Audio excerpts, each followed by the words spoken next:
Et quand il te donne très bien, parce que c'est un Dieu d'amour. Il te donne pas des choses pour te détruire. Alors que nous, dans le monde, malheureusement, on court après des choses qui nous détruisent. On est spécial, non? On est quand même bizarre, les humains. D'accord? Ça répond à ta question? Même si ça fait mal? Lorsque deux personnes se mettent ensemble dans le cadre du mariage, on a vu dans Genèse 2:24 que tout s'est fait d'abord devant Dieu. Adam et Ève ont été présentés, Dieu était là. Adam et Ève se sont vus, se sont regardés, Dieu était là. Adam et Ève ont été d'accord d'un commun accord d'être ensemble, parce qu'à aucun moment on voit qu'il y a un refus.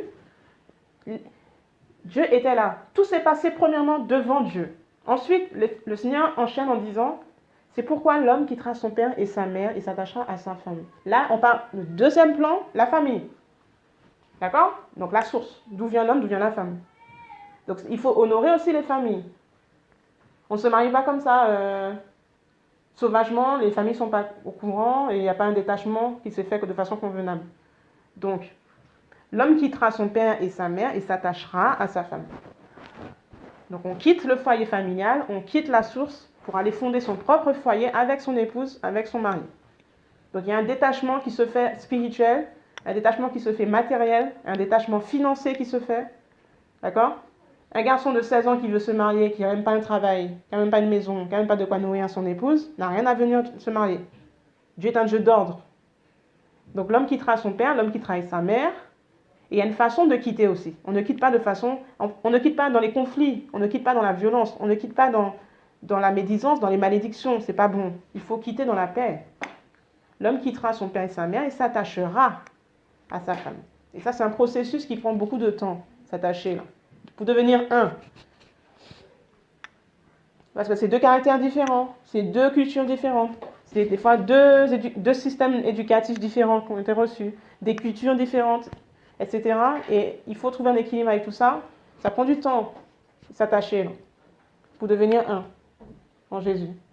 Donc, j'insiste bien, Adam et Ève, c'est d'abord devant Dieu qu'ils se sont mis ensemble. Et ensuite, on enchaîne avec la famille. L'homme quittera son père et sa mère et s'attachera à sa femme.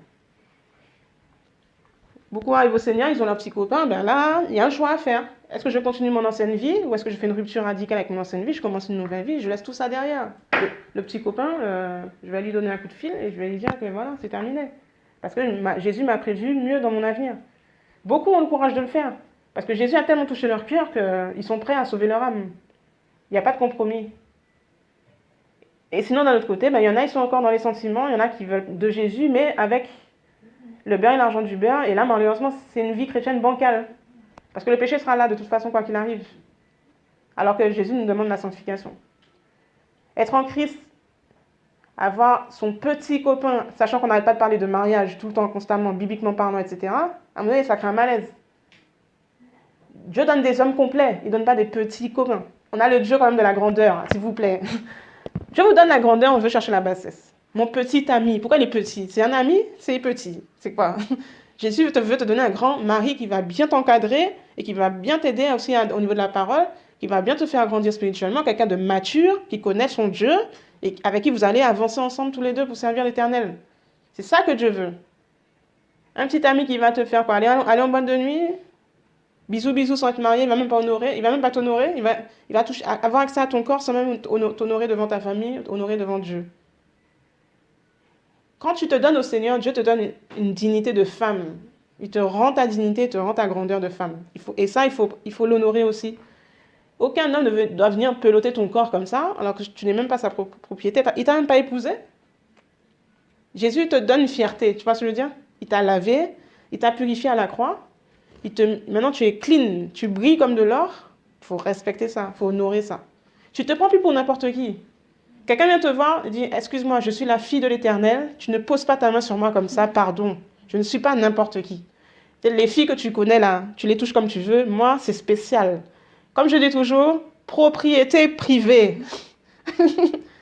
Tu poses pas ta main comme ça, c'est pas comme ça marche, moi. Moi, il y a des chemins d'accès, il faut passer, demander autorisation d'abord à Dieu. Deuxièmement, tu vois ma famille, s'il te plaît. Et de trois, là, en quoi est-ce que l'Éternel est d'accord? Il faut avoir une dignité, une fierté à avoir, là. Tu te distingues des filles du monde.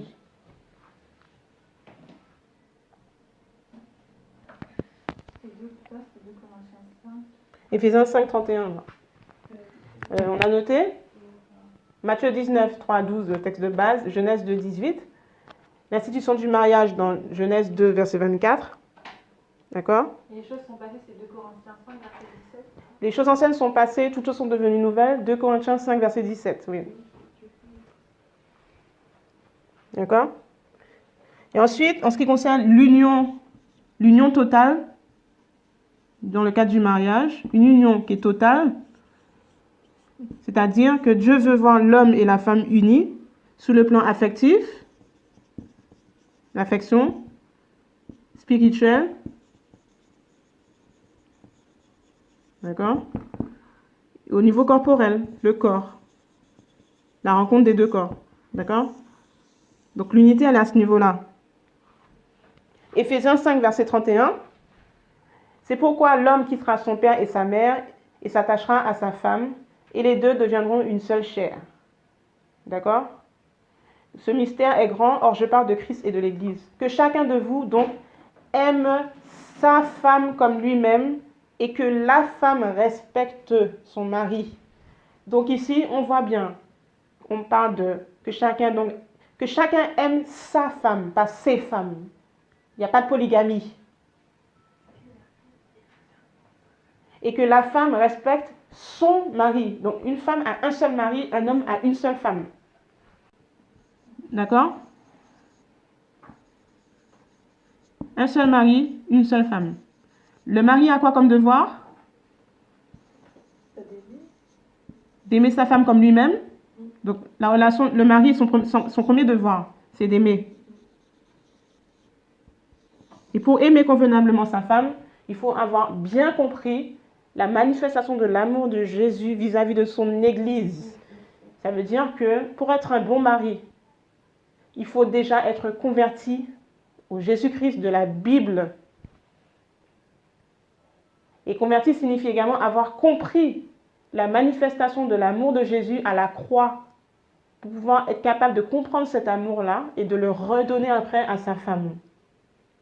Parce que quand tu as compris la croix, quand tu as compris l'amour de Jésus, pour toi-même, tu es capable après de redonner, de redistribuer, d'être compréhensif, d'être patient, de supporter, etc. Et une femme qui reçoit cet amour-là, elle, en retour, qu'est-ce qu'elle est capable de lui donner? Le respect. D'accord? Ce qu'on appelle soumission, là. En fait, le vrai terme, c'est respect. La femme lui doit respect. C'est-à-dire respecter aussi la position de son mari, respecter son autorité, respecter ce qu'il est, respecter ce qu'il fait, respecter sa personne et respecter l'amour qu'il lui apporte.